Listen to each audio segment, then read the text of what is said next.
to another one of these awesome sessions. And today we have got a guest that you're not going to be wanting to miss out on. Julie Ryan is joining me from Ray White Commercial CSR.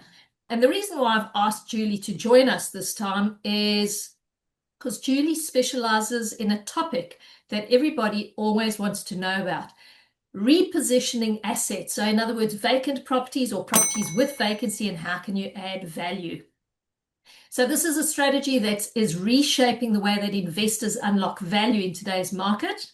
And I couldn't think of anybody better than our guest, Julie, to join us. She brings a wealth of experience, insight, and having worked in the space for a number of years, she's very widely regarded as an expert at identifying and executing repositioning opportunities.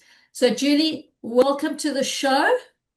Great. Thank you so much, Mish. Really enjoying the opportunity and looking forward to sharing some ideas with everybody. And it's just such an exciting thing to take an underperforming asset, and by being a little bit clever about it, sometimes it doesn't even take money to make an enormous difference to how an asset's performing. More often it's strategy than it is outright dollars to change how it is. So I look forward to sharing some of those things with everyone. Wow, thank you, thank you, thank you. And thank you again for your time. I know you're a very busy lady, and I really appreciate you being on the show with us today. So just before we dive in, Julie, just give us a little background about yourself. Who are you? Well, Mish, I grew up in Cairns in North Queensland, and my family, very entrepreneurial family. Dad was an extremely well-known aviator, but he was also a developer. And my parents had grown up with a lot of poverty in their childhood. So they were determined that we would be skilled in making money and well educated, but they were determined to give their own money to charity and that we were to make our own. So, and that was very clear from the get-go. So, but they were determined to teach us how to do that. And so growing up, my dad taught me how to do via longhand the discounted cash flow analysis to understand the value of future money. And yeah, so it was very interesting. My first job while I was still going to uni, but I would come home to Cairns, and because again, you have to make your own money, I would go out Good to, parents.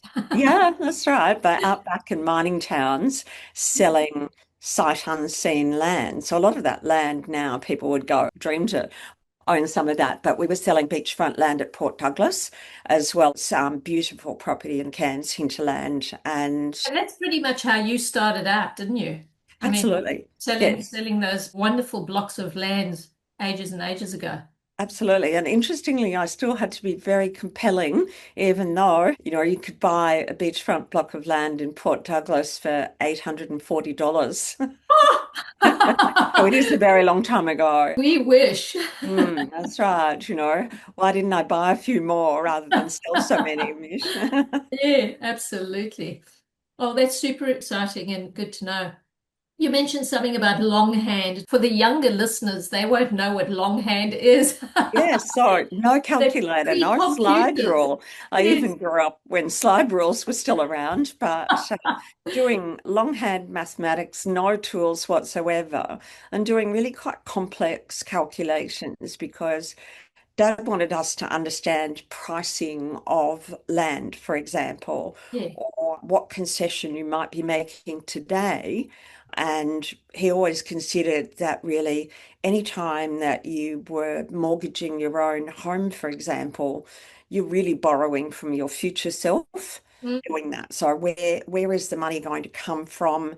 What's the impact of inflation on all of that? And how do you outperform inflation, really, was one of the very early lessons. So, as a little bit of a segue, and this is really going down another rabbit hole, but it's truly interesting what you've just said there about how Dad would teach you how to, and I'm assuming it's leveraging off what you have already and use that capital to grow your portfolio.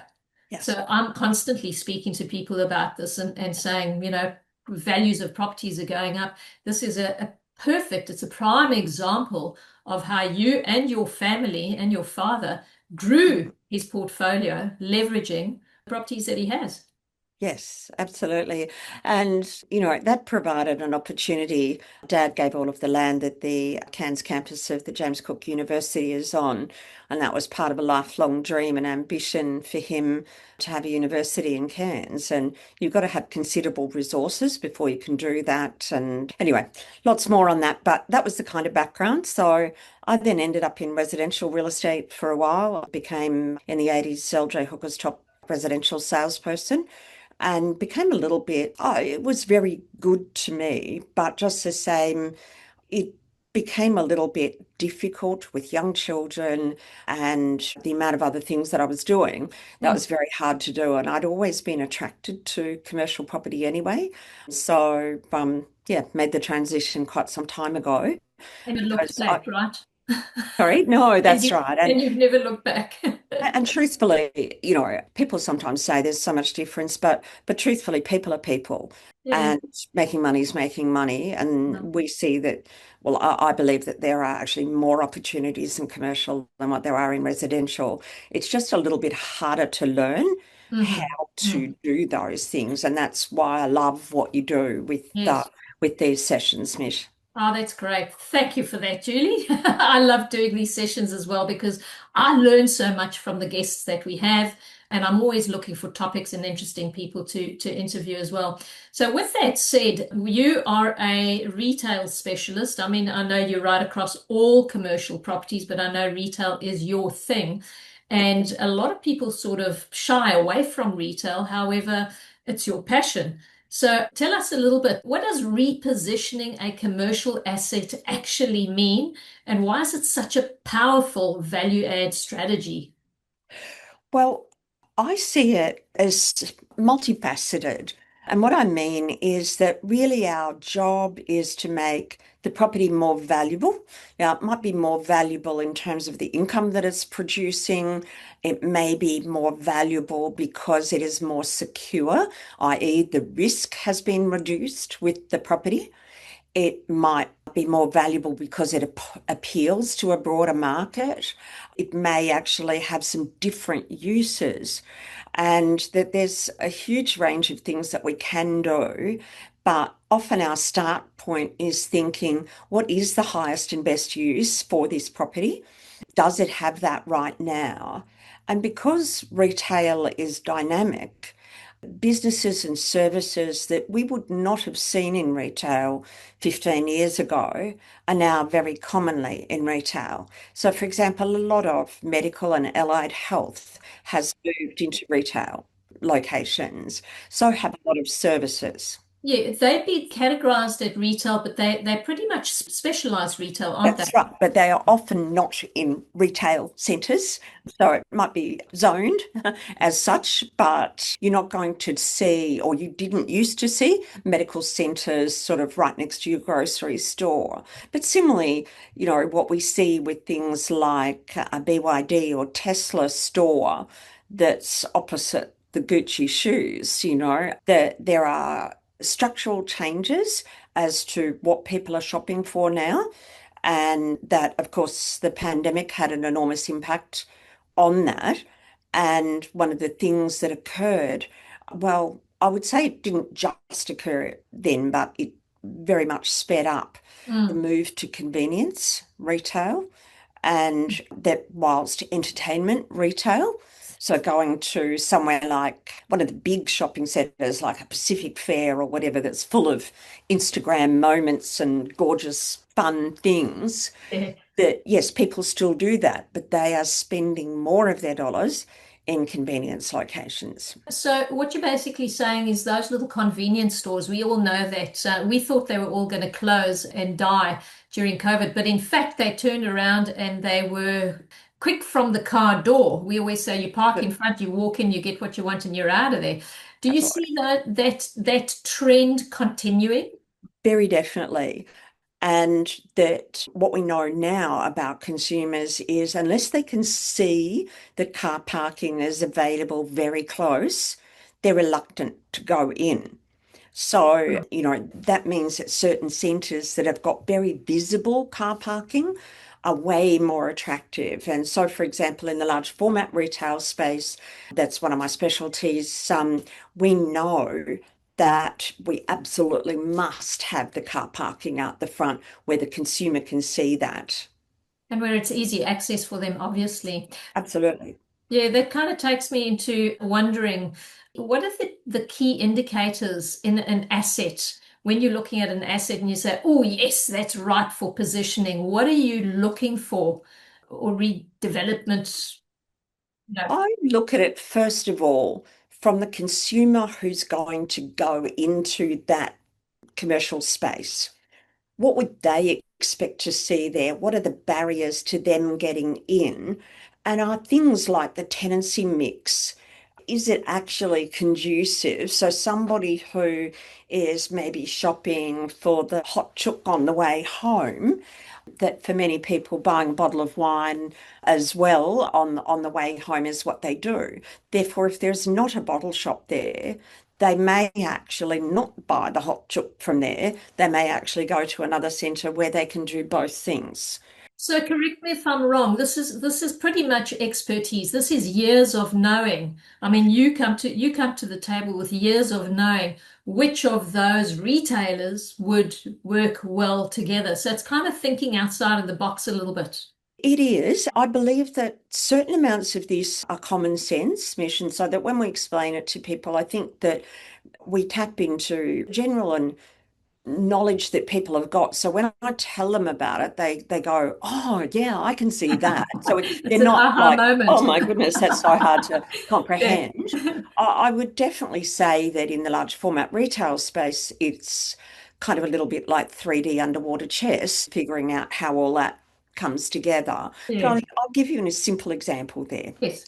So let's supposing we've got a retailer in a space that services the construction industry. Might be a Hmm. tool company, a workwear, boots, a Bunnings, any of those kind of construction related, but professional construction people. Mm. That therefore we've got essentially tradies mostly shopping there, less so mums and dads, mostly tradies. Tradies start work early.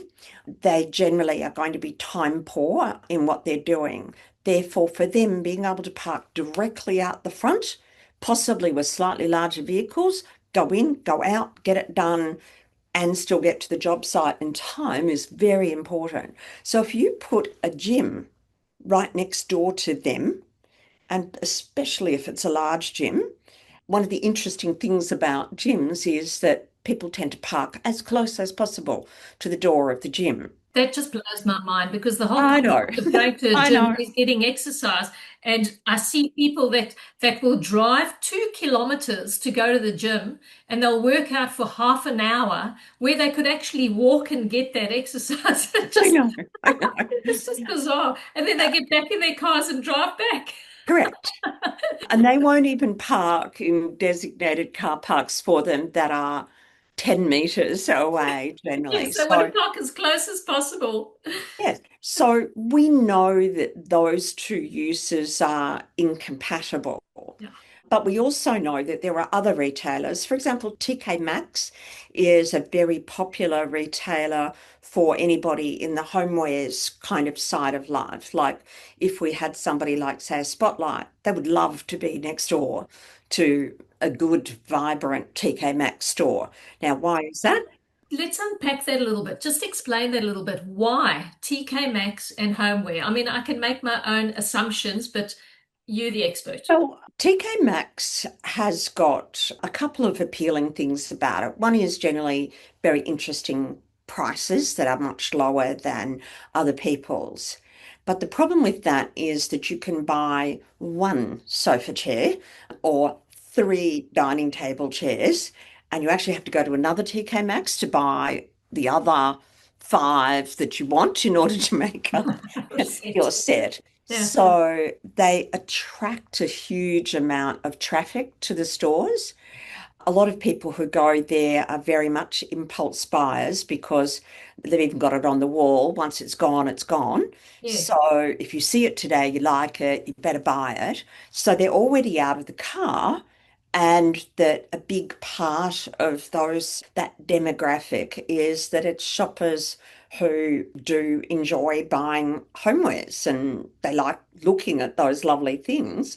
They often do other bits and pieces. So somewhere like a Spotlight is kind of their sort of place. So, in other words, they would go to Spotlight to get their needs, whatever they're looking for, as a focused purchase. And then they'll see TK Maxx next door and just pop in and visit. And the chances are, or vice Or versa. vice versa. So Okay. they feed on each other. And that's what Yeah. we're trying to do with the centre. And maybe I could give you an example of just a very ordinary little shopping centre.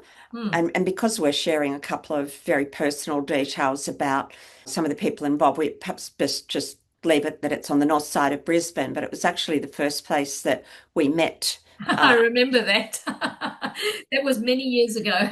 Yes, and if I can tell you a little bit of the story of that asset and how Yes. we had to go about repositioning it, that an older gentleman, I should say, owned the property and he had developed some other land, and the bank had decided to move all of his debt against this one income producing shopping centre. Hmm. Interesting. And our asset manager had recently taken on the property, sort of maybe 2 months or something ago. And he'd said to me, Julie, help, help, help.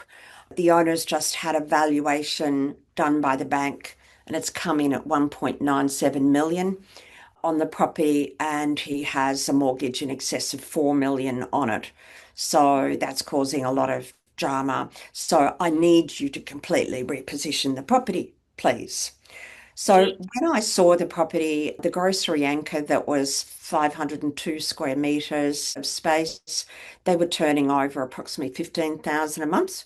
They had turned off most of the lights, they'd turned off most of the refrigerators, and they'd even had a very creepy thing of stuffed toys inside a whole lot of the refrigerators, like very, very weird. Anyway, Wow. Why? oh, just to fill up space, and they'd bought these sort of big, ugly toys that maybe somebody might buy. I don't know. When I looked at it, I could see that a hot bottle of Coke there was actually more expensive than a cold bottle of Coke at the garage across the Mm. road.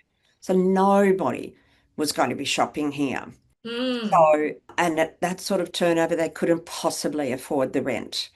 There was a baker that was doing a pretty good job. There were a couple of other not really paying their rent tenants, and that down one end was a fish and chip shop where the tenant had skipped town and left his sister, who was the guarantor, to try and run it. So basically, it was a disaster. So if you're going out there and you're looking for an asset to buy, this would be Well, a perfect asset to purchase in yes, order to so do the long as you know repositioning what that to you're do going to with tell it. us about. Yeah. Yeah, Yeah. so you have to know what to do with it. Yes. And how So to do it. Okay. we recognised that for this owner to be able to sell it, the bank wasn't willing to release the property at less than 3.5 million of debt off it. So I had to, before I took it to market, I had to reposition it enough that somebody would buy it at around about those dollars. So Okay. And when you're talking about repositioning, just for the audience, what you're talking about is adding rental.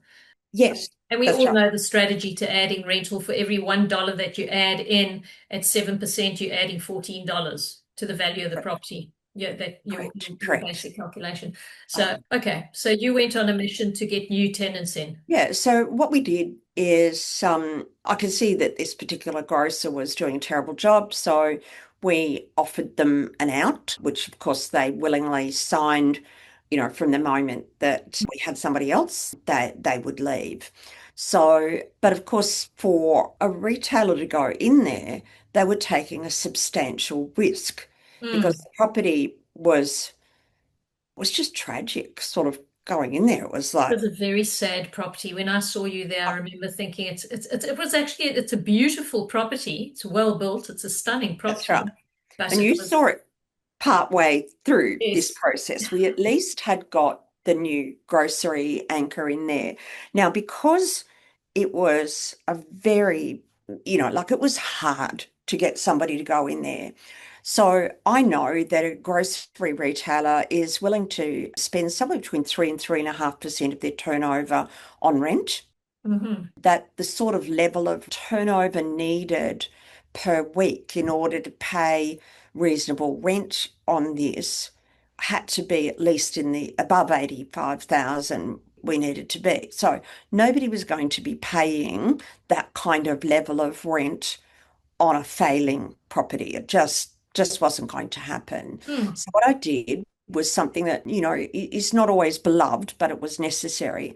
And that what we did is we did a base rent plus turnover rent. And the turnover rent For the grocer or for the for all the grocer. tenants? Just Yes. for the grocer. So I Okay. would say that yes, just for the grocer, because we knew if we had a great grocer in there, that that would make a difference. That's We also motivation. I mean, that's motivation for the grocer to pull up his socks and do advertising and get feet through the door. absolutely. Yeah. So what happened there was that they paid a base rent plus 3% of turnover once they hit 86,000 a week. Hmm.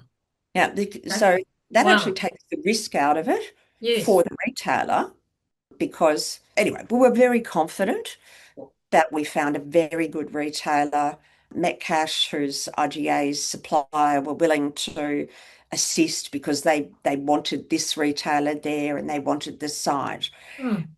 At the time that you saw the property, it was in maybe a couple of months in of that retailer having opened, so they had not yet reached turnover rent because you don't know. I think that's really generous for that sort of retail. I remember it. I mean, 86,000 plus percentage on top. It gives the retailer a little bit of incentive to get in, and it gives them a little bit of a chance to start getting their trade up and running. So I think from a landlord's point of view, that's and we like to see this is very collaborative and assisting the tenant to grow the turnover, grow the business. So that made it a convenience centre, and because there were schools and childcare and things nearby, the convenience, we had the tick on that. We also had the baker was the only person there that was actually doing a good job, so they were very pleased with that. So the next thing we tackled was the fish and chip shop. And what I was attempting to do with this is get what we call a destination tenant.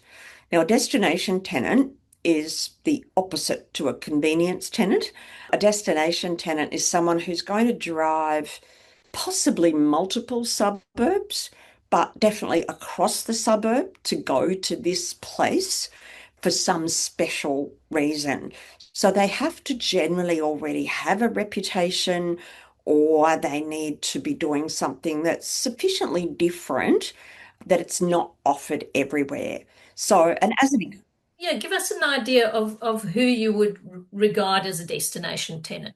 well, I would say that perhaps a cafe that provided beautiful food for people with food intolerances because, a tremendous number of people Yeah, wow. avoid certain sorts of foods Yes, and to have an entire cafe where you could go with whatever your gluten-free or your no nuts or whatever you yes, need to do, you could go there. People will come who've got those kind of needs, particularly if you've got lovely food, yeah. will actually come there and buy ready to heat meals, for example. So somebody can produce cafe food, but also have a very good business of take home things that can be excellent.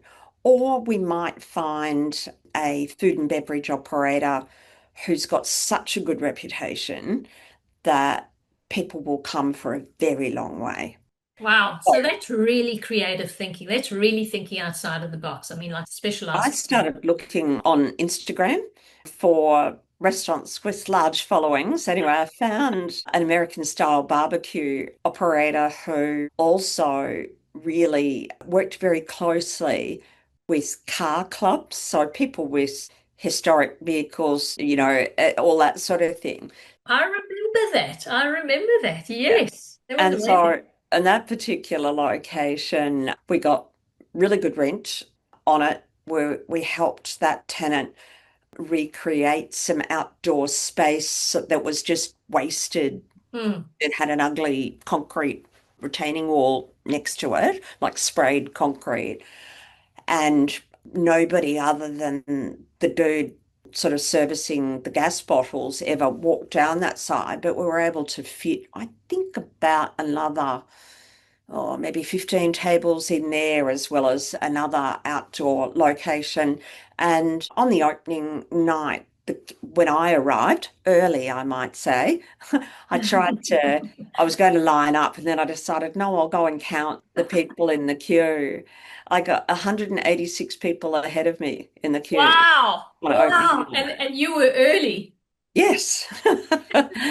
And so that then led to a lot of new and different people being in the location. So that meant that the centre both now had a convenience aspect, but it also had this destination thing. So other potential destination tenants can then spin off that. Yeah. So Were the other tenants that you eventually put in there? Because if I remember correctly, there were nine, eight or nine tenants all yes, in. yeah, there are 10 tenancies in there all up. Yeah. So, and when we sold the property, we still had one vacancy left to go, and that was tenancy two next to the sort of really should have gone earlier. But anyway, I can think of exactly how that could have been rented earlier. But anyway, I'll come back to that one.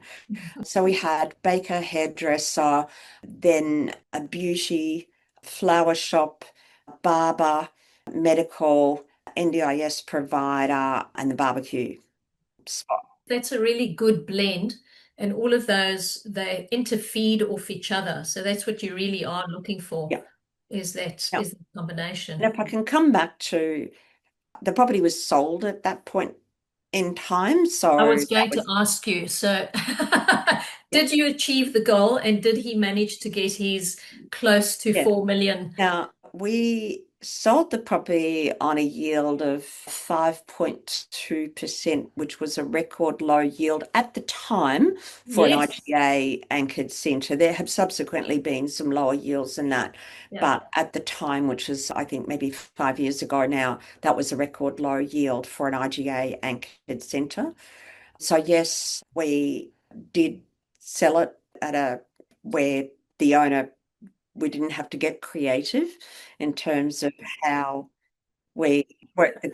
Sorry? So he was happy with the price that you Yes, got, he in other was. He words. was indeed. Yeah. Now, interestingly, having spoken to the new owners many times, the property has gone on to be more valuable. And there's another important thing that happened during the contract period that I'd like to share because it's another whole way of adding value. Yep. And that was, I did have the hairdresser there, and the bank came back at the absolute last moment to say, we don't like the WALE on the property. The weighted average lease expiry Hmm. is too short. You need to find an extra X number of months to add to the WALE or no deal. You're not getting the fund. You're kidding. So the bank basically dictating to you or to the owner, um, Well, to the buyer, yeah, sorry, the we're not bank. funding you. And given that we had, some of those leases were relatively new, but I also was very aware of what I'd negotiated with people, etc. So I knew where there could be some wiggle room. So a thing called a Form 13 amendment in Queensland, which is a very simple amendment to a document. By the way, I got the phone call at about noon Yeah. and finance had to be one way or the other by 5 p.m. So I probably had realistically till about 3:30 to work a quick miracle. Anyway, so I thought, well, how do we do this? Who has some needs? So I realized that the person who was probably one of the better business people there, Mm. like getting the grocer and Metcash to sign on to a new lease at this late stage, no chance, too Yeah. complicated. But the hairdresser, I had the best opportunity. She was already trading surprisingly well. And so I went to her seeking a 2-year extension on her lease via a Form 13 amendment, which is And how very, far was she in her lease at that time? she was about less than a year. Okay. So it kind of made sense then. Hmm. But we still had to negotiate. So she was, but why would I do that? Um, Yes, of course. so, of course, you need to think. So, what I talked to her about was about marketing her property better. And I Hmm. suggested that perhaps the incoming buyer may be willing to revamp the outside sign for her. But anyway, we came up with a plan that for 2,500, for $2,500 reserved as a marketing fund for her. Ah, So she could spend perfect. it on any marketing she liked Wow. for her business, and that they would pay that. And she signed up and we got that done by about 2:30. That is So brilliant. That is brilliant because you basically spent $2,000 and you've upped the price. He's attained his goal of a couple of million. yes, That is that's brilliant. exactly right. But it was also good for the buyer because, in truth, generally speaking, for most buyers, that longer time before lease renewals are coming back provides certainty, and that generally speaking, like this person already owned quite a bit of property, but overall lenders still look at your overall exposure to the Hmm. market. That if you've generally got fairly longish leases, unless the property is due to be redeveloped for something, that generally speaking, longer leases reducing the risk, and more people can borrow for properties where longer leases are appropriate. So that's brilliant. And we all know that the best time to sell a property is when your lease is at its longest. So that's exactly what you A did lot of people don't actually realise that one, Mish. People are surprised when we say, actually, do you know, now strategically would be a very good time to sell.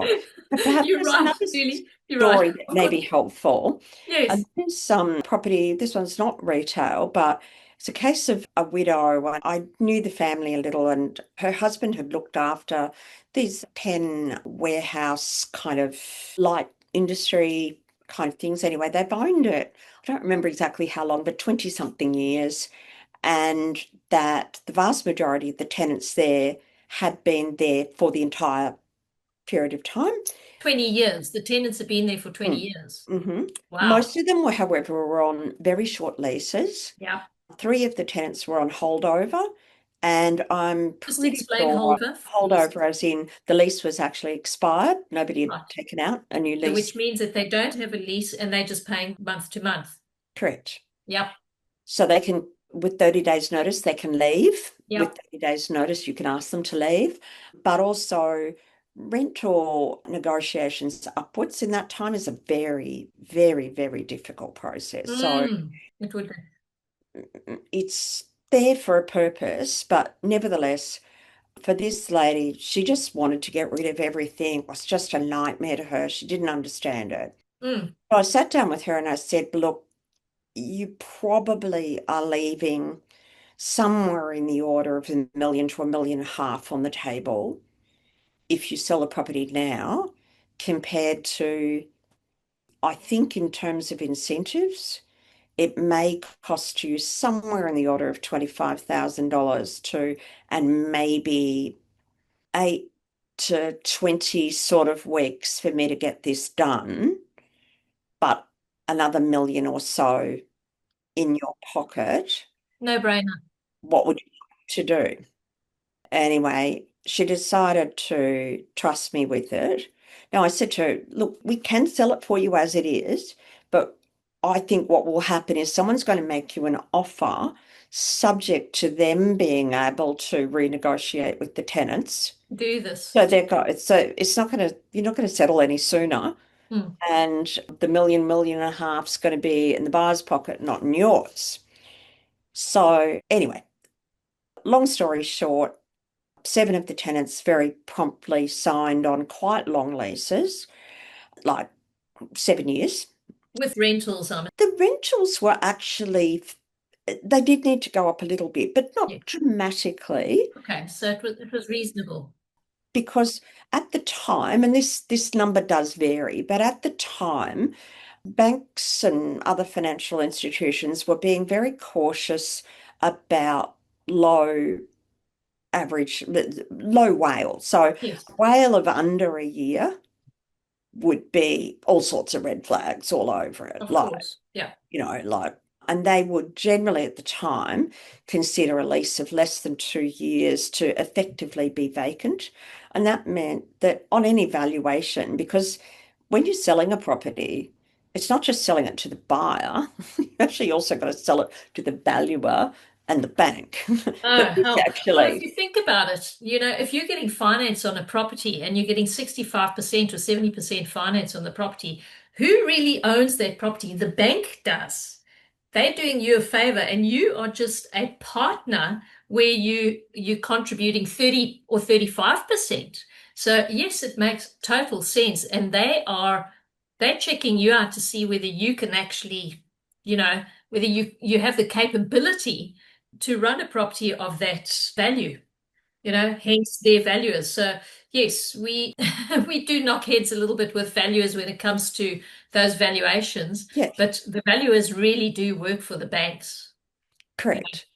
I see, however, that there's an opportunity sitting in there that, for example, if we go back to the small shopping centre I was talking about previously, somebody could have bought that for about 3-ish million when the bank sort of said, well, you've got to, the minimum that you can pay us back if Yeah, you sell this asset is this number here. Somebody could, like the owner was willing to sell at that number. The problem was that banks weren't willing to finance the property at that number. of course, of course. Well, it's out of ratio. It's totally out Yes, of so whack. it's a risk thing. Now, if somebody actually happened to have a bit more cash into that, so a slightly more experienced or more broadly spread investor Mm. could have bought that property at around the 3 million mark. And I would say my guesstimate of value now, sort of 5-ish years ago, since then, would be that the property would be worth about 7.5 million now, Oh, based on wow. So what I know so about. they would have made around about 60, 65% on top of Yeah. that. So there's opportunities, and that one of the things you've got to look at the agent that's involved in this as well. So, because if you were to buy a property, so, and by the way, to a number of people, I did recommend on the way through because our owner was desperate to sell, mostly because the stress was putting his wife in and out of hospital. So he was less concerned with that last million than getting the monkey off his back. Now it was actually extra 1.4 million that we got him, but just Yeah. as that, he would have willingly sold for around the 3 million mark. And that what I had suggested to a number of buyers is that they make an offer with the right to negotiate leases during that a period of Period. time, Yeah. give ourselves whatever they believe to be reasonable. But at the time, I would have said 90 days would have probably been reasonable. And you can also specify a certain amount of a certain percentage of the property that you would have leased or X number of tenancies to the satisfaction of the purchaser. And you can do that in such a way that if the purchase is going ahead, then the leasing fee is paid by the buyer. If the sale doesn't go ahead and that lease still goes ahead, well, the existing owner takes on the leasing fees. There's all sorts of ways to get it done. So these are all different strategies. I mean, Yeah, and we're going to have another session, Julie, about all of these strategies because this is fascinating. We could talk about this probably for another 2 hours. yeah, Um, sure. but yeah, I mean, this is very interesting how you repositioned it and the way that you went about it. And I think you're very right about working with the right agent there. And as the buyer, if you find a property like that, and I think a lot of agents don't have the skills and experience that you have, and that's kind of where they hit a little bit of a roadblock. So for buyers, they would perhaps have to come to the party with suggestions in order to get that over the line. Yes, and I guess it's a way of looking properties. So when you find a property that's got a problem, to look at it and say, what's the problem? Who wants that problem? And can I fix it? Yes, is it Yeah. fixable? Yeah. Do I have the team? Because the team doesn't have to be on your team. An agent that you hire is part of your team. But do I Yes. have the team who have got the knowledge, experience, whatever, to actually get that done? And then the commitment to go out and do it. And it's almost like a little bit of a reverse feasibility that you're talking about because you can look at the property and say, okay, this is the property at the moment. Maybe it's worth a million right now with the current income, but what can I do with the property and how can I create that uplift? I want to just a little segue over here because you're very smart at doing gap analysis. We haven't even got onto that topic yet, but a lot of what you've done then, what you've spoken about is identifying the right tenants for the right asset. And you would use what is called the gap analysis to do that. Tell us a little bit about that, Julie. How do you go about Okay. that? Yeah, great. Thanks, Mish. And I think it's quite a common sense process. So first of all, when we look at a space, we do just the early analysis of what kind of tenancy do we think this might best suit based on what's around it. So we're probably going to say it's a large format retailer, or it's a grocery retailer, or it's a whole lot of specialties that are high end, or it's low end, or it's this. So we would have some general sense Mm. of the broadly what we're looking for. But then what we do is, and often we've got an understanding of who's expanding or who's not, but we look at, and we've got the tools to do this, lovely expensive tools that help us.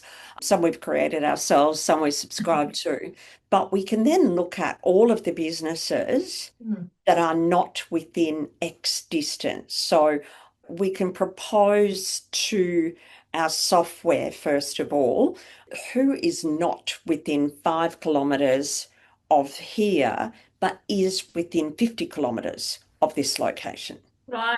That also matches this other criteria. Okay. So then I take a look at that list, and some you can strike off straight away and go, no, it wouldn't work for them, it wouldn't work for them, etc. But I may end up with a list of anywhere from 3 to 53 kind of thing of who might be suitable. And then what I do is, let's supposing it is I think it would be suitable for a bedding retailer, that what I do is I generally email and call them, but I give them the gap analysis. I say, based on our research, here's all the distances to your stores. Here's where all your competitors are. We believe that this is a strategic location because of this, this, and this. The other factors that we think are important are this, this, and this. And we believe that, therefore, here's Yeah. why. So a lot of work goes into the background. I mean, this really is quite a lot of trudge work, pulling all of this out and doing it. I mean, you've got very smart systems and programs that can do this. How I see it is it's just totally, it's almost like reverse engineering the whole process. And I don't mean to be disrespectful of other agents, but I don't know how to say this another way other than to say that most sit and wait for something Mm. to come along, like somebody to inquire about the property, and then they'll do something. I think most put an advert out there and hope that Yeah. somebody's going to see it. So they put it out there and then they wait, Yeah. So your approach is as basically opposed very to proactive. we hunt. We Yes. literally hunt for Yeah. tenants to go in there. So Grant and Ziad are sitting there right at the moment doing a gap analysis on a property in Harvey Bay. And when I'm finished with this, I'll be part of that process as well. We decide who is going to go after whichever tenants we believe should be in this location. Now, another agent has had that property for, it's a yet to be constructed property, I might say. Yeah. Well, actually, another two agents have jointly had it listed for 2.5 years. And in that time, the owner is the only person who has written any leases. They have got one possible right now in that period of time. So I'd be shocked if we can't pretty close to fully lease it up in the next 8 weeks. Oh wow. Okay. So But, that but it's just a different way of doing it because yeah. it's not about somehow or other we are better. It's not. It's the process. Yeah. The process is find who's not there, find who should be there, what makes this particular property suitable for this kind of tenant, kind of do the job of that tenant for them by actually saying, here's why you should be here. Here's all the reasons, here's the blah, blah, blah, blah, blah. So it makes the decision very easy. It's very hard.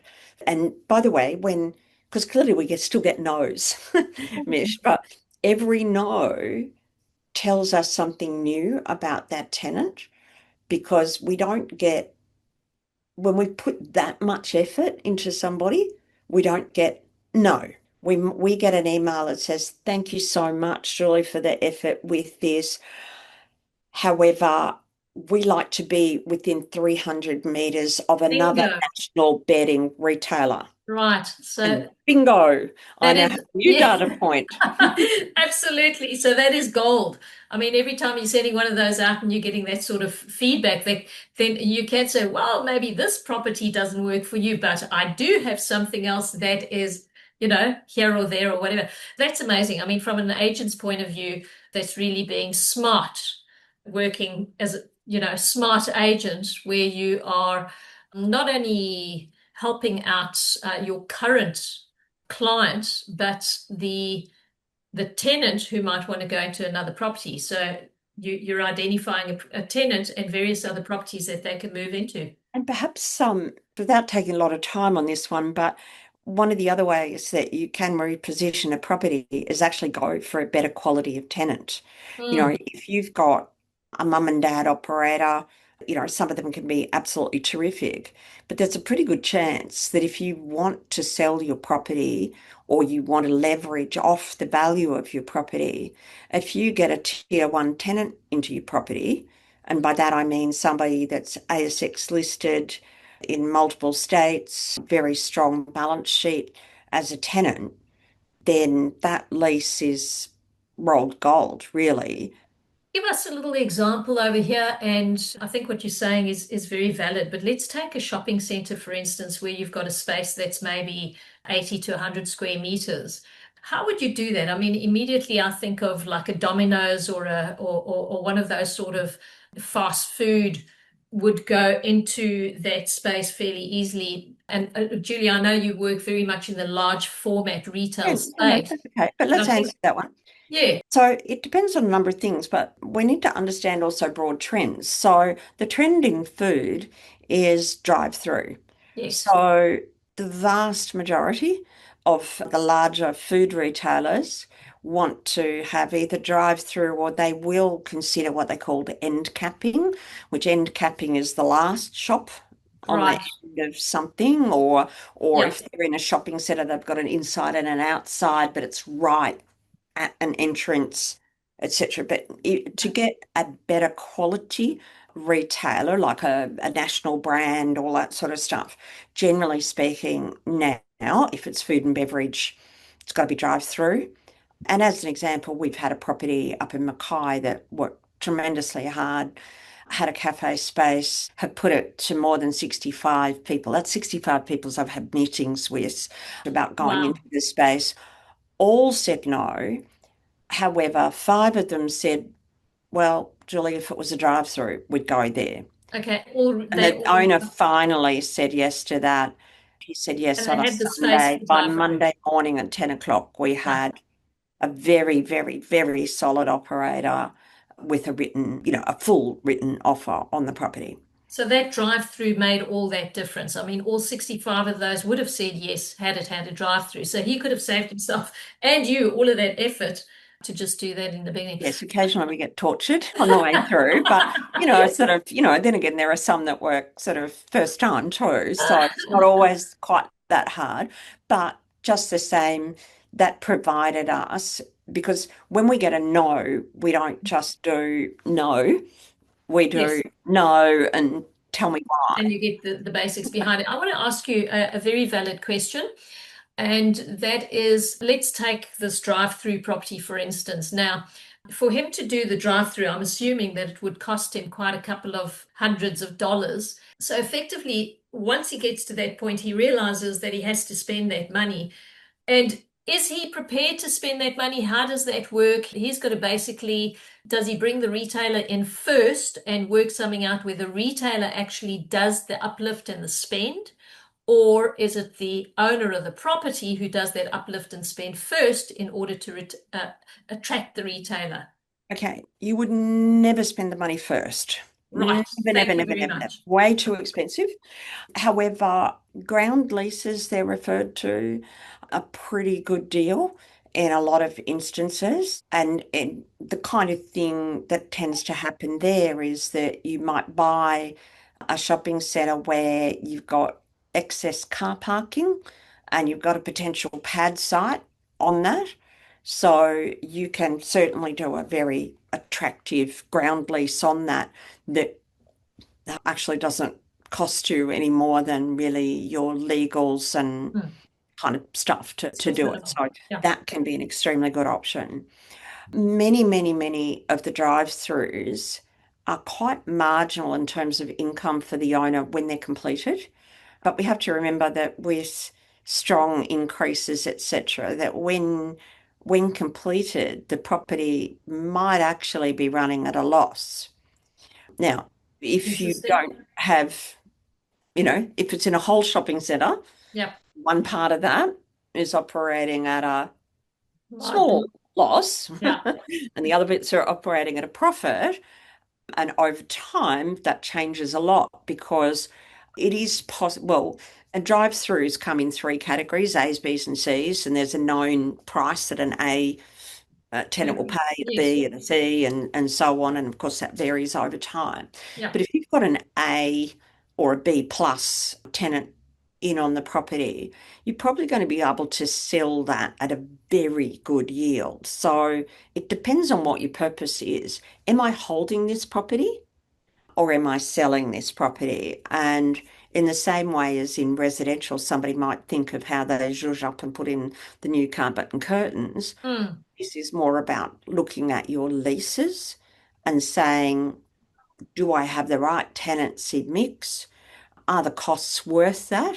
And then in multi-tenanted properties, what we're also looking for is, and this is a foundation argument for like how Westfield operates, etc., that anchor tenants pay less per square metre because they attract people to the centre and that people who are in the smaller specialties pay more. Right. Now, unless overall your maths works out, i.e., that you've got plenty of specialties who are paying a very good rate, then clearly you can go backwards very quickly doing that. Hmm. You're going to get a much, much, much tighter yield where you've got a tier one tenant on the site. And if you were, say, holding it, I would say it wouldn't be uncommon to be 3 to 4 years before you're profitable on that drive through if you're building it for someone. Yeah. So if you're building it for someone, you're basically negotiating that in the lease with that retailer, and there's contributions as Sure. well. And long term, something that you said, whether you're holding it or whether you're selling it, either which way, the minute that drive-through is built, you do really want to get a reevaluation on it. So you want to reval that property because your value would have gone up exponentially, which again compensates for your rental and your income and your losses. Yeah. Another maybe simpler example is how swim schools operate. And Yep. there's a whole category of tenants that operate like this, where sort of the going rate for a cold shell being, tilts, concrete tilt slab, bit of Yep. glass, Yeah. an allowance for your doors, that kind of thing. But bare shell, the kind of the concrete for the pool, but not finished. So bare shell, Yeah. that we probably lease out at maybe, depending on where you are and when it's constructed, etc., but maybe 390 to 425 a square metre. Hmm. As a turnkey, that's probably going to be leasing out 1100 a square metre. Wow. So that's way more than double. It's like 60% more. Now, that would be on about a 300 odd square metre space. Yes. So, and in that 300 square metre space, you would probably be spending to do turnkey Around 300,000, possibly up to 350,000, but probably around 300,000. So it's not that hard to do your numbers and figure out, well, which one is better for me? Do I have the money to create a turnkey operation? And something like a swim school, of course, you're going to be getting a long lease, like 15 years is pretty normal. Mm, yep. And by the way, swim schools can be retrofitted into spaces like one over on the north side that had some columns in the road of, I think it was about 450 square meters. And it was an L-shaped kind of tenancy and very low exposure to the front. So which kind of a retailer would want to be in there? But the swim school could actually do an L-shaped pool. Ah, amazing. And you'd be shocked. I mean, it's amazing when you see them operate, but swim schools operate by starting a new class every 10 minutes. So, and they move to the next section of the pool. Ah, And okay. so you've got 5 classes starting an hour. And so I was technically, just going to ask you whether the classes had to swim around the corner. they've just got, yeah, look, it's just, it's quite astonishing how easy it is for them to do it. To So, do. yeah, no, No, they don't swim around the corner, but it's two separate, it's like two pools. amazing. So, They and happen that's to in a come fairly together. small space. I mean, 400 square meters is relatively small. It's not a huge Yeah, that's right. space. And yet, for that particular tenancy, that vacancy had been there for, a very long time, like maybe 6 or 7 years. Wow, gee, that really is a long time. Now, Julie, you and I could talk about this stuff, I know, for another 2 or 3 hours. And as you're talking, and as we going through this, I've got hundreds and other topics that are coming through my mind that I know you are very, very au fait with, and you're all over. So we're definitely going to have you back on the show. However, I'm thinking let's just dive in and give the listeners something to go off with. In your advice, if you had a first-time investor, what would you advise them on repositioning a commercial asset? What would be the top three things you'd be telling them to get them going right from the get-go, right from the beginning? The first thing is there an opportunity to grow income, like the rents that are being paid their market rents? And that's not that hard to find out by talking to agents and getting some advice on that, because many times there is income uplift that's possible quite quickly. The second thing I would say is, what's the problem with the property? Why is this property not doing better than it is right now? And when you think about that problem, what's that problem? Who wants that problem? How can you solve it? Yeah. So, for example, a property that, like we're talking about, that last swim school that had not immense exposure at the front. Yeah. You need a business that people don't have to be able to see right into. So a lot of retailers and things that wouldn't work. So, what's the problem and Mhm. who would want that problem? Like, is it overcomable? I would love to have you back on the show and talk more about that because I mean, a swim school is quite a unique sort of tenant. Hmm. And you saw the opportunity there with a property that was empty for 6 or 7 years, as you mentioned. But we'll come back to that. So let's go back to what would your third tip be for somebody who's looking to reposition a property? Well, I would say look at the leases, understand the leases, and see, is there an opportunity to increase either the certainty with the property by doing a simple amendment to the lease, which is going to cost you next to nothing to actually do. You may be able to get an extra year or two on every lease and give yourself some greater certainty with the property. Like you mentioned earlier, give the tenant $2,000 and get an extra 2 years that is going to value your property up by a Yes. couple of 100,000.